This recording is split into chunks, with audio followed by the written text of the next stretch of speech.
Lorsque Mamadou Tanja était à la tête du Niger, il avait un rêve de souveraineté, un rêve de dignité nationale. Nous sommes indépendants, nous sommes souverains, laissez-nous respirer s'il vous plaît et puis pouvoir au moins aller acheter ce qu'on veut où on veut. Ils n'ont qu'à continuer à nous aider s'ils le veulent bien, mais si c'est pour ça qu'on doit rompre, on va rompre. C'est-à-dire que nous tenons à notre souveraineté et à notre indépendance. Voilà. Ça n'a pas de prix, ça. Il voulait que les richesses du sous-sol, notamment l'uranium, profitent avant tout aux Nigériens. Il voulait rompre avec une longue histoire de dépendance économique. Il voulait donner l'uranium du Niger aux enfants du Niger. Mais ce combat, ce rêve de souveraineté n'a pas pu aboutir, car Mamadou Tanja a été renversé par un coup d'État.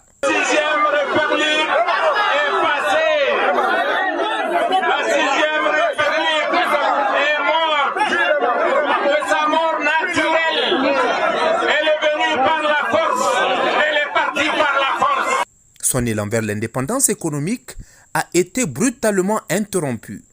Aujourd'hui, plus d'une décennie après, l'histoire semble renaître. Le général d'armée Abdourahmane Tchani marche résolument sur les traces du président Tanja.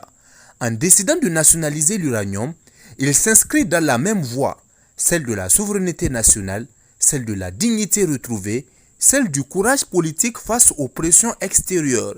Cette décision, saluée par une grande partie de la population, est perçue comme un acte fort, un acte qui redonne au peuple nigérien la maîtrise de ses richesses et qui place le Niger dans son droit le plus légitime, celui de décider librement de son destin.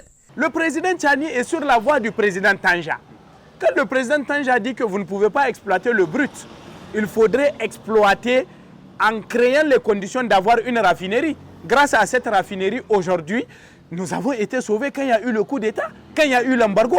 Même nos voisins du Mali et du Burkina aujourd'hui, c'est grâce à cette raffinerie de Tanja-là que nous pouvons dire ce que nous voulons dans le concert des nations. Aujourd'hui, mieux, le président Tchani est en train de faire une autre raffinerie. Mais revenons par rapport à la question de la CNPC.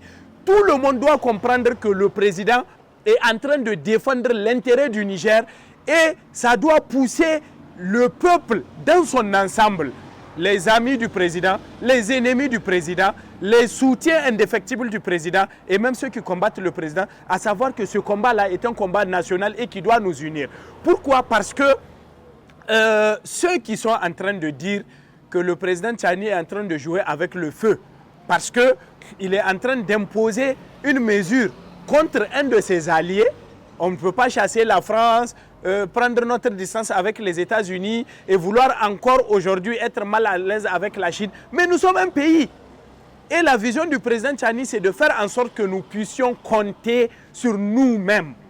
Ça, là, tous les Nigérois, parce que moi je ne dis pas Nigériens, les Nigériens, c'est eux qui sont dans ce retard-là. Tous les Nigérois doivent être éclairés et voir que nous devons compter sur nos propres capacités. Donc nous devons sortir de cette mendicité, de cette mentalité de protectorat, où on pense que non, si on n'est pas sous le couvert du parapluie français, nous devons être sous le couvert du parapluie américain ou sous le couvert du parapluie chinois. Non, nous devons être sous le couvert du parapluie du Niger. Et c'est ce que le président Tchani cherche à montrer à nos compatriotes pour que nous puissions prendre en charge notre destin.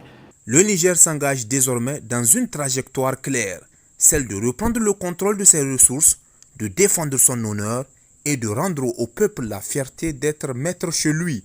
Tchani ne fait donc pas que gouverner. Il poursuit une mission entamée par le président Tanja, celle de bâtir un Niger libre, digne et souverain.